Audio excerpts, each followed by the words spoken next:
বেড়েছে, কয়েকটা আইটেম বেড়েছে। আর অনেকে কমেন্ট করে কি যে আমি অল্প অল্প করে দিই বা বেশি বেশি, দেখা যায় যে কোনো আইটেম অল্প কোনো আইটেম বেশি এরকম করে যায়।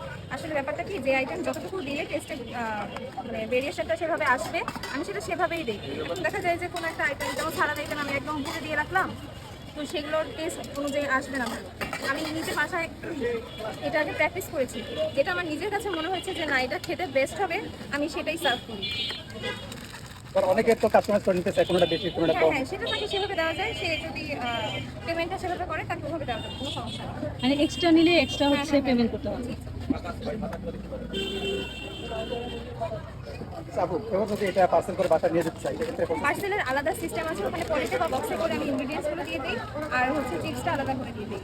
এতে দেখা যায় যে চিপসটা তাহলে চিপস নরম হয়ে যাবে না, হলে তো একসাথে নিয়ে নিতে হবে। আগে দেখা যেত যে পার্সেলের অনেক অর্ডার আসতো, মানে তারা নিতে চাইতো কিন্তু বাসায় নিতে গেলে নরম হয়ে যাবে দেখে কেউ নিতে পারতো না। এখন এখন না, অনেকদিন আগে থেকে আমি এই সিস্টেমটা চালু করেছি, আলহামদুলিল্লাহ। এরপর থেকে পার্সেলের অনেক অর্ডার